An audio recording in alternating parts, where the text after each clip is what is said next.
Assalamualaikum warahmatullahi wabarakatuh. Ketemu lagi dengan saya, tim Toko Mandi Indonesia. Ya, apa kabar sahabat-sahabat semua? Mudah-mudahan baik-baik saja ya. Saya mohon maaf sekali, sudah lama sekali saya tidak kirim video ke YouTube, ke channel Toko Mandi Indonesia. Bukan karena vakum ya, karena ada kesibukan khusus. Karena pandemi, karena PPKM, memang kita malah sibuk menekan biaya, sibuk bagaimana kita bisa survive di PPKM ini. Ya, yang pertama yang mau saya sampaikan adalah banyak sekali yang masuk pertanyaan melalui komentar, melalui WA, terus DM ke IG Toko Mandi Indonesia, banyak sekali berapa modal minimarket, berapa modal buka minimarket, selalu seperti itu. Sekarang begini ya, saya kasih gambaran sederhana dulu. Minimarket nasional yang ukuran normalnya 12x10 atau 10x12 ya, yang standar nasional ini, yang paling banyak di Indonesia ini, sekarang investasinya adalah 1,5 sampai dengan 2 miliar ya. 1,5 sampai dengan 2 miliar itu mulai dari tanah kosong ya. Sehingga kalau misalkan kita hanya bermodal 30 juta, 40 juta, 50 juta, 60 juta kecil, bagaimana kita bisa bersaing dengan mereka? Atau kalau misalkan bersaing terlalu tinggi, bagaimana kita bisa mendapatkan pasar yang layak? Atau kita dapat pasar yang sebanding lah, minimal 30 atau 40% dari pasar mereka. Begitu. Bagaimana misalkan kita dengan modal yang hanya sekian persen dari investasi satu minimarket nasional. Gitu, gambaran sederhananya seperti itu. Lalu bagaimana? Lalu sekarang saya kasih analogi ya. Toko Mandi Indonesia konsepnya adalah yang pertama, kita tidak ada yang namanya brand yang terlalu tinggi atau biaya operasional yang terlalu tinggi, sehingga kita bisa menekan di biaya-biaya itu, sehingga di angka 350-400 itu kita sudah bisa buka dengan standar dagangan 350 jutaan. Logikanya sederhananya seperti itu ya. Maka kita nanti bisa bersaing atau kita bisa mendapatkan pasar yang lebih bagus dari saat ini dengan modal 30-40 begitu.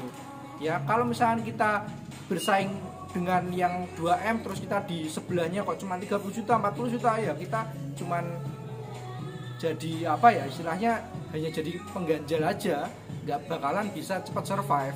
Kalau misalkan fight head to head yang bersampingan, bersebelahan atau 100 meter, 200 meter, ya kita harus minimal di 300-400an gitu.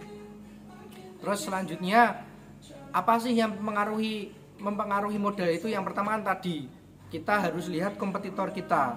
Yang kedua adalah kita sudah punya ruko atau belum, ruko kita ukurannya berapa. Nah itu yang jadi pengaruh. Semakin besar rukonya, semakin besar juga modal yang dibutuhkan. Semakin proporsional untuk rukonya, berarti ya modalnya proporsional. Ukuran standarnya berapa toko mandiri? Menurut saya yang sudah sering buka, standarnya adalah 8x8 atau 8x10 atau 7x9 seperti itu. Pokoknya lah 7 ke atas, 10 ke bawah. Itu sudah istimewa. Itu pasarnya sudah pas, sudah bagus untuk bisa mendapatkan pasar yang lebih bagus. Terus yang ketiga, selain tadi kompetitor, yang kedua ukuran toko, yang ketiga apa? Yang ketiga adalah dari pasarnya. Nek misalkan pasar kita bagus, perumahan padat masuk, jalan lamban masuk, nek kita hanya kelunting 30 juta atau 40 juta cuman berapa rak tok, ya nanti dilihatnya kayak gak niatan jual.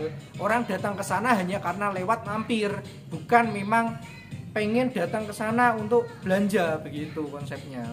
Ya, jadi harus dilihat dulu pasarnya seperti apa. Kalau pasarnya bagus, jalan lamban, perumahan, pemukiman padat penduduk, masuk semua, ya udah kita hajar aja, kita up stoknya begitu. Jadi yang menentukan modal adalah 3 hal ini ya. Yang pertama kompetitor kita siapa dulu. Kalau nggak ada ya kita bisa agak sedikit lah. Tapi kalau ada head to head atau deket, ya nanti kita harus minimal menyiapkan modal segitu 300-400an. Yang kedua adalah ukuran toko, kalau sudah punya toko atau sudah punya ruko. Yang ketiga adalah lokasi atau pasarnya seperti apa. 3 ini yang paling penting. Maka dengan adanya 3 pertimbangan ini, nanti mudah-mudahan teman-teman bisa menjawab.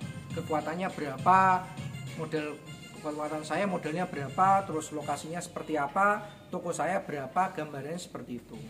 Sehingga kalau ada yang mau tanya modelnya berapa, mestinya sudah tahu rukonya berapa ukurannya, atau tanahnya berapa ukurannya, atau pasarnya seperti apa, kompetitornya apa. Jadi kita jawabnya juga lebih cepat atau lebih mudah gitu ya. Terus saya lagi mau menyampaikan yang kedua terkait masalah sekarang ini bulan Agustus ya, pokoknya antara Juli, Agustus, September itu biasanya harga pokok pada naik, banyak yang naik. Evaluasi harga pokok dan harga jualnya, kalau enggak nanti jualannya rugi. Contoh ini misalkan ini ya, permen Kopiko misalkan HPP-nya 5.000, harga jualnya 6.000 atau 5.500, kita dapat untung 1.000 atau 500. Ternyata HPP-nya naik jadi 5.500. Kalau kita jualannya cuma 5.500 kan nggak dapat untung, maka harus dievaluasi. Kenapa sih bulan Juli, Agustus, September biasanya itu kalau habis Lebaran, Idul Adha itu harga pokok banyak sekali yang naik, termasuk kebutuhan pokok semua pada naik.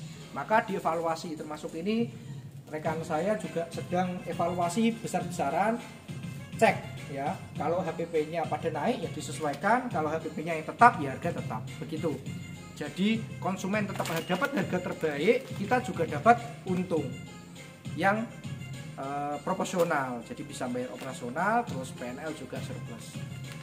Yang terakhir saya sampaikan, ini PPKM atau ini pandemi, semua usaha berdampak. Tapi bagaimanapun itu kita harus usaha. Usahanya seperti apa? Kalau omsetnya turun, evaluasi stoknya. Jangan nimbun stok banyak-banyak. Kenapa? Karena nanti bisa rawan expired. Kalau expired nanti repot, malah rusaknya tinggi. Jadi saat ini toko yang misalkan omsetnya turun, semangat, tetap evaluasi stok ya. Ini pasti akan berlalu. Nanti kalau sudah selesai, kita sudah setelah pandemi kok kita bisa tetap hidup, kita bisa survive nanti. Begitu ya teman-teman. Kalau misalkan ada mau pertanyaan, silahkan tanya di kolom komentar atau bisa WA, nanti nomornya saya cantumkan di deskripsi. Mudah-mudahan informasi atau sharing yang saya sampaikan bermanfaat. Terima kasih. Assalamualaikum warahmatullahi wabarakatuh.